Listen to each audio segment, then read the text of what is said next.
Good evening, my name is Garrett, and welcome to The Last Call. Tonight's final drink is from the Dark Arts Whiskey House. This is their straight bourbon whiskey finished with toasted French oak staves, coming in at a 54% ABV, 7 years old. So, for full disclosure, I reached out to the Dark Arts Whiskey House for a review sample. They were kind enough to send this over for us to take a look at and a review, so just keeping that transparency open. When it comes to the Dark Arts Whiskey House, they're actually based out of Lexington, Kentucky.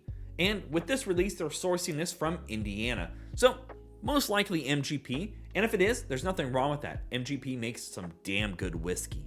But the thing we got to give them credit for is they're very transparent about their process. So, this is actually a blend of 3 different barrels with a mash bill of 60% corn, 36% rye, 4% malted barley, and they tend to vary this age on here between 6 and 8 years old. And then they use toasted French oak staves for its finishing process on that. So a lot of good things going on in here. And again, I love transparency. So let's just go ahead and jump into the bottle itself and see how it goes. As always, we're going to be trying it 2 different ways. First way, neat, no ice, no water. Second way, we'll add just a drop of water, see if anything changes up. I got to give credit, and I've been doing this in the videos. I love these sample bottles. Phenomenal. I love these. They're unique, and they took the time to actually wax these. So cool. And as always, make sure you like the video, subscribe to the channel, hang around for a bit, become a member if you'd like. If you're interested in some of the other reviews that I'll be doing from the Dark Arts Whiskey House, links to those videos will be up above and down below, along with a link to their website. So you can go over, check them out, look at their releases, learn a little bit more like I did. Oh man, I got it. Whew, this was harder than my first one. Holy good lordy. That was, that wax is on that one. Still love it. I love the wax bottles. Oh, it's already jumping out of the bottle. Also learned that you gotta just pour it kind of quick on these ones. No going slow. Beautiful dark color. Gorgeously dark. Yeah. It's got a great dark amber to it. All right, let's go for notes. Ooh, that is rich. I am a fan of French oak when it comes to finishing. It brings in a lot of nuttiness and spices to things, and they capitalized on that one. So, you get a lot of classics here. The oak, the vanilla, the caramels coming from a straight bourbon whiskey. You get a little bit of sweet apples in there as well. Almost pear-like. Like a poached pear. There's a poached pear for me right now. My brain is going poached pear. Spiciness. That little bit of rye in here is doing wonders for itself. It's got a great kind of just an herbal spiciness going on. And you're also getting a bit of that French oak kind of nuttiness in there for me. It's not strong. It's very, very light in there. And you're also getting a bit of a light, kind of a powdery wood note going on. Almost like a cedar or a sandalwood kind of note. And I've kind of found that happen for me sometimes when it comes to French oaks. But it's beautifully done. A lot of corn sweetness in here. Butteriness. But the amount of spice that is going on in here, it's sweet, fruity. Again, for me, a lot of poached pear. I'd say even apples going on here, stewed apples. That'd be another one. Yeah, kind of like right before you put it into an apple pie, kind of the apple mixture you make up with spices. No ABV, nothing harsh, no off notes, just a really solid bourbon going on in here. All right, let's go for a taste. I'm going to go pour here because so far they are batting beautifully. That French oak in there is so beautifully done with that bourbon. We're going to walk through it, don't worry. But I just got to give that instant credit going on in here because you get this beautiful spice and yet a bit of that cedar sandalwood note going on. And then this charriness coming not only probably from the cask itself with the bourbon, but that bit of charriness from the staves too. So, right up front, a lot of sweetness going on. Again, you get that apple, the pear, the spice characteristics in here. A little bit of sweet cinnamon, just a dash of clove going on. Butteriness from a corn note going on in there as well for me. And then you get this beautiful French oak layer going on. It envelops itself so well with the whole process that you get a little bit at the beginning, a little bit in the mid palate, a little bit at the end, and you just get that spicy cedar sandalwood softness going on, little dash of nuttiness in there. That is just a great sip.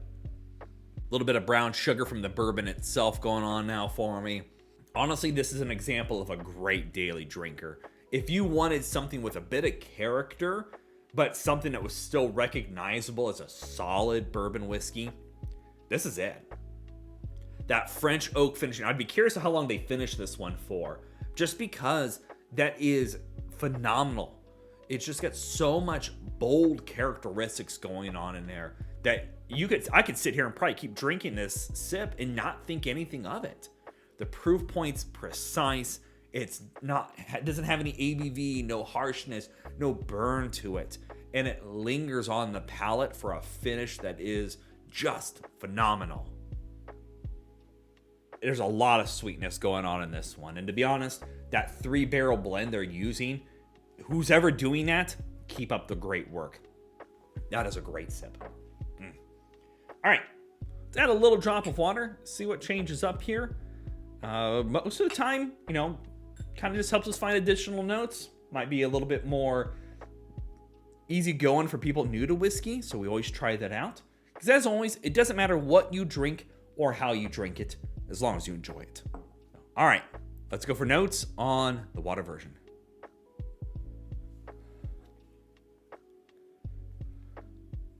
Honestly, very similar. Maybe a little bit of ABV kind of poking through, but it's not really strong at all. You still get a lot of the sweet characteristics, maybe a little oily in there now. Find a little bit of oiliness over here now. But this has all that sweet sandalwood, cedar notes, spiciness, and nuttiness of that French oak cask. Here, everything's very simple and soft. Still very nice on the nose. I can't argue with that nose at all. It's really good. All right, let's go for taste. That's really good. A lot of spice in there, but it's more of a generalized spiciness. And I will say I'm getting a lot of red berries now.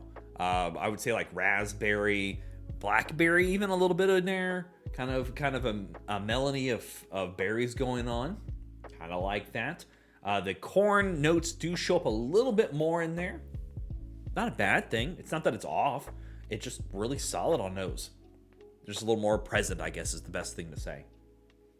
As soon as you let that touch your tongue, it's at least 30 to 40% over the water version.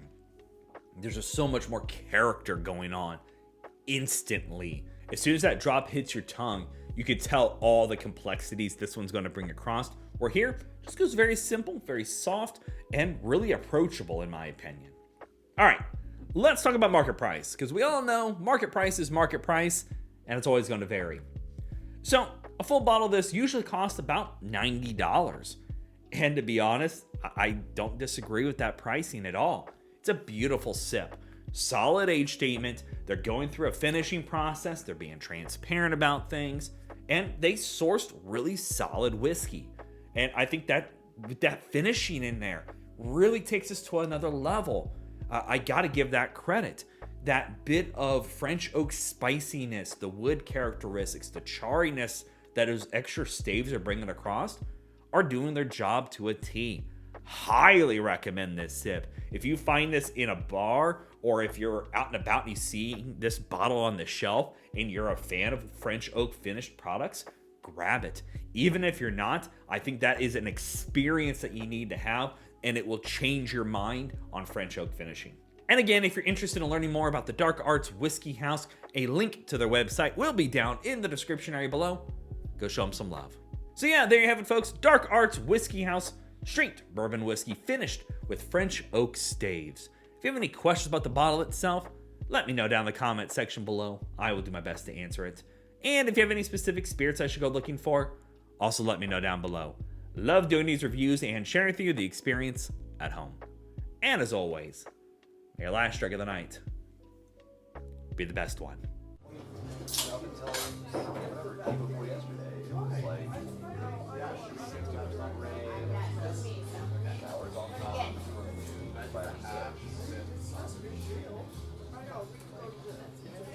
You know, I really like it might not.